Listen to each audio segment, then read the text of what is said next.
موسیٰ علیہ السلام کا جو رشتہ ہے نا، قرآن میں واحد رشتہ ہے جس کا ذکر ہے قرآن میں، اور قرآن میں کسی اور رشتے کا ذکر نہیں ہے کہ ایک لڑکا اور لڑکی ان کی آپس میں شادی، یعنی پہلے ان کی آپس میں ملاقات ہوئی، ٹھیک ہے نا، وہ ایک دوسرے کو نہیں جانتے تھے، والدین اس میں بالکل انوالو نہیں تھے، اور آگے بڑھ کے اسی صورت میں سورہ قصص میں آگے جا کے ان دونوں کی شادی بھی ہو گئی باپ کی باپ کی رضا کے ساتھ. اوکے، موسیٰ علیہ السلام کی ان کے والد سے بات ہوئی، رشتہ طے ہو گیا، اور پورے رشتے کا ذکر ہے قرآن میں. یہ واحد رشتہ ہے جس کا قرآن میں ذکر ہے، اور مجھے اس کہانی سے خاص لگاؤ ہے اسی معاملے کی وجہ سے. میں آپ کو کچھ باتیں بتا دوں اس بارے میں. پہلی بات، موسیٰ علیہ السلام کا تعلق بنی اسرائیل سے ہے، ان کی ہونے والی بیوی کا تعلق مدین سے ہے. مدین عرب لوگ ہیں. اگر آپ کو نہیں معلوم تو عربوں کو اپنوں میں شادی کرنے کا بڑا شوق ہے، اور بنی اسرائیل کو اپنوں میں رہنے کا بہت شوق ہے، اور واحد شادی کا ذکر ہے قرآن میں، اور وہ شادی ایسی ہے کہ دونوں نے اپنے کلچر سے باہر جا کے شادی کی. پہلی بات. دوسری بات، I have 10 minutes? Anyway. No. Why? ¿Por qué? I'll do this lecture again in English some other time. Don't worry. No. 10 minutes. یار کچھ سمجھ آ رہی ہے آپ کو؟ نہیں سمجھ آ رہی؟ آ رہی ہے؟ اچھا خیر. Not that I care, but okay. کیا بات ہو رہی تھی؟ موسیٰ علیہ السلام. Thank you. موسیٰ علیہ السلام. اچھا، واحد شادی کا ذکر ہے، وہ کلچر سے باہر ہوئی. دوسری بات، ایسی شادی جس میں لڑکی لڑکے کی آپس میں ملاقات نہ لڑکے کی فیملی کی انوالومنٹ سے ہوئی نہ لڑکے کی فیملی کی انوالومنٹ سے ہوئی. وہ گئے ہوئے تھے، یعنی مصر سے بھاگ کے نکلے ہیں، مدین میں پہنچے ہیں، کسی جھیل کے کنارے بیٹھے ہیں، پانی پینے لگے ہیں، تو لڑکیاں جو ہیں دو ہیں اپنی بھیڑوں کو پانی پلانے کی کوشش کر رہی ہیں، وہاں ان کی ملاقات ہوئی.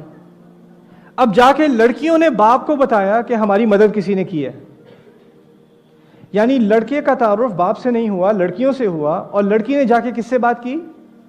اپنے باپ سے بات کی کہ یہ ہم باہر کام پہ گئے ہوئے تھے اور اس بندے نے ہماری مدد کی. اچھا، باپ نے کبھی موسیٰ علیہ السلام کو دیکھا ہے؟ کبھی ملاقات ہوئی ہے؟ نہ، سرے سے کبھی ملاقات نہیں ہوئی. ملاقات ہوئی تو کس کی ہوئی؟ بیٹیوں کی ہوئی.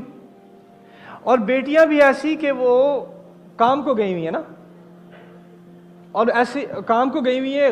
غیر مسلم سوسائٹی میں باپ بوڑھا ہے، باپ کام کر نہیں سکتا، بیٹیوں کو کام کرنے کی ضرورت ہے، تو بیٹیوں کو باہر جانا پڑا.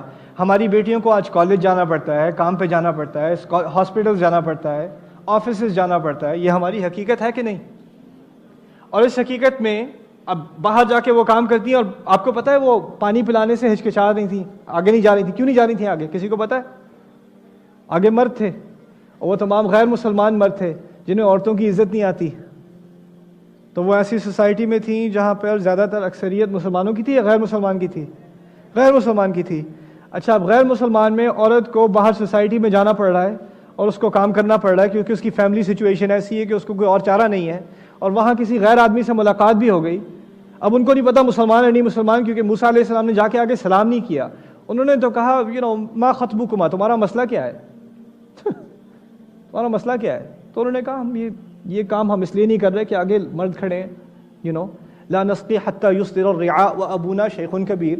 ہم اپنے جانوروں کو ہم پانی اس لیے نہیں پلاتے جب تک کہ یہ پورا آگے کا جو ہمارے ہجوم ہے یہ سب فارغ نہ ہو جائے، اور ہمارے باپ بڑے بوڑھے ہیں، ہمارے ابا بہت بوڑھے ہیں، ہم وہ کام نہیں کر سکتے. انہوں نے بس یہ بات کی، سلام دعا نہیں ہوئی اور کوئی مزید بات نہیں ہوئی. اچھا، میرا کہنے کا مقصد یہ ہے کہ لڑکیوں نے جا کے باپ سے تعارف کرایا، اور باپ نے پھر بیٹی کو واپس بھیجا، ایک بیٹی کو واپس بھیجا موسیٰ علیہ السلام کو واپس لانے کے لیے. اچھا، باپ کو پتہ ہے کہ موسیٰ علیہ السلام نبی ہیں، رسول ہیں، کچھ پتہ ہے؟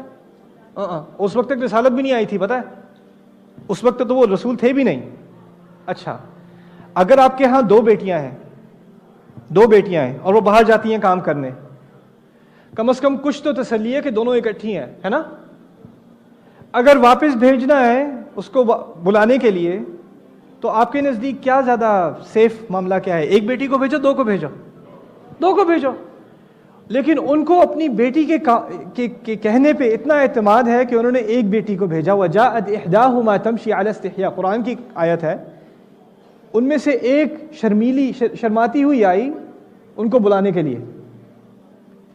اس بات سے ہم کیا سیکھتے ہیں؟ ہم سیکھتے یہ ہیں کہ اگر آپ ایسی سوسائٹی میں رہ رہے ہیں جہاں اکثریت غیر مسلمانوں کی ہے اور آپ کی بیٹیاں بھی ہیں اور آپ نے اپنی بیٹیوں کو باہر بھی بھیجا ہے، تو پھر آپ کو اپنی بیٹیوں پہ کچھ اعتماد تو کرنا ہی پڑے گا۔ اور اگر آپ کی بیٹی کا کسی کے بارے میں کوئی رائے ہے کہ یہ بندہ جو تھا یہ شریف انسان تھا، اس نے ہمیں غلط نظر سے نہیں دیکھا، الٹی سیدھی بات نہیں کی، اس نے صرف ہماری مدد کی اور جا کے دوبارہ درخت کے نیچے بیٹھ کے دعا کرنے لگا، اس کی نہ اس نے کوئی الٹی سیدھی حرکت کرنے کی کوشش بالکل نہیں کی، اور وہ ہمیں اس لیے پتہ ہے کیونکہ ہم روزانہ کام پہ باہر جاتے ہیں، ہمیں پتہ ہے مرد کیسے ہوتے ہیں، وہ اس قسم کا مرد نہیں تھا۔ یہ ساری کہانی کہاں سے ملی؟ بیٹی سے ملی۔ باپ کو اور کوئی خبر نہیں ہے، لیکن باپ کو اپنی بیٹی پہ اتنا اعتماد ہے کہ اس نے بیٹی کو اکیلا بھیج دیا ان کو بلانے کے لیے علیہ السلام۔ ہم اپنی بیٹیوں سے کتنی بات کرتے ہیں؟ کتنے باپ اپنی بچیوں سے بات کرتے ہیں؟ کتنے باپوں کو اپنی بچیوں کی رائے پہ اعتماد ہے کہ اگر آپ کی بیٹی کہہ دے کہ کوئی لڑکا ہے، شریف ہے، دیندار ہے، پروفیشنل ہے، ہوشیار ہے، اچھا کام کرتا ہے، اچھی فیملی سے ہے، آپ بیٹی کی بات سنیں گے یا پہلے ہی آپ کا خون جو ہے کھولنا شروع ہو جائے گا؟ تو نے یہ بات کیسے کی؟ شرم نہیں آئی تمہیں؟ ہمارے ہاں تو باپ سے بات کرنا حرام ہے۔ ہمارے ہاں باپ سے، خاص کر لڑکے کے بارے میں بات کرنا سوال ہی پیدا نہیں ہوتا۔ اور قرآن میں جو ایک رشتے کا ذکر ہے، ایک رشتے کا ذکر ہے، اب یہ ہماری سوسائٹی میں ممکن نہیں تھا۔ کیوں نہیں تھا؟ کیونکہ ہم مسلمان سوسائٹی تھے۔ یہ آیات کون سی سوسائٹی، کس سوسائٹی کے بارے میں ہے؟ غیر مسلم سوسائٹی کے بارے میں۔ وہاں حالات مختلف ہیں۔ اب نہ باپ باہر جا سکتا ہے کہ اور لوگوں کو جا کے ملے اور دیکھے کون سے لڑکے اچھے ہیں کون سے برے ہیں، نہ اس کے باہر اتنے کوئی تعلقات ہیں، اس کا اپنا چھوٹا سا سرکل ہے، اس کو بیچارے کو کہاں پتہ چلے گا کہاں اپنی بچی کی شادی کرائے، کس کو دیکھے۔ انہوں نے شادی کی بھی بات نہیں کی، انہوں نے بلایا، جو ان کے والد تھے انہوں نے کہا ان کو لے کے آؤ۔ اچھا اب لے کے آئے، آگے بھی سمجھنے کی کوشش کریں۔ اب لے کے آئے، بیٹھے، موسیٰ علیہ السلام نے اپنی ساری کہانی سنا دی، کیا کچھ ہوا تھا، غلطی سے قتل ہو گیا تھا، میں وہاں سے بھاگ کے نکلا ہوں، مجھے ڈھونڈ رہے ہیں، اگر مل گیا تو مار دیں گے، قتل کر دیں گے، ابھی نہ میرے پاس کوئی رہنے کی جگہ ہے، نہ کوئی کام ہے، نہ پہننے کو دوسرے کپڑے ہیں، جوتے بھی پھٹ چکے ہیں، نہ ابھی دوپہر کا تو کھا چکا ہوں، آپ کا بہت شکریہ، رات کے کھانے کا بھی کچھ انتظام نہیں ہے۔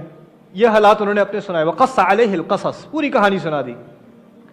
اچھا یہ پوری کہانی سنانے کے بعد بیٹی نے باپ کو بلایا، اندر بلا کے بیٹی بڑے احترام سے کہتی ہے، یا ابت استاجرہ، ابا جان ان کو آپ کام کے لیے رکھ لیں۔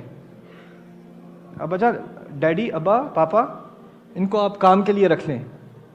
ان خیر من استاجرت القوی الامین، آپ جو بہترین کام کے لیے رکھیں گے وہ ایسے شخص کو رکھیں گے جو قوت، یعنی کیا کہتے ہیں اسٹرانگ کو، قوت مند، طاقتور ہو اور امین ہو، امانت دار ہو، یہ دونوں ہو۔ اچھا لڑکی نے موسیٰ علیہ السلام کی تعریف کی، ان کی قوت کا اعتراف کیا، ان کی امانت داری کا اعتراف کیا۔ لڑکی نے یہ نہیں کہا بابا جان دیکھیں ذرا میری شادی تو کرا دیں، ایسے رشتے روزانہ تھوڑی آتے ہیں، دیکھیں کتنا امپریسو لڑکا ہے، نہ اس کے پاس گھر ہے، نہ جاب ہے، نہ کپڑے ہیں، اگر واپس گیا ہوتا تو اس کو سزائے موت ملتی، اس سے اچھا رشتہ کہاں آئے گا؟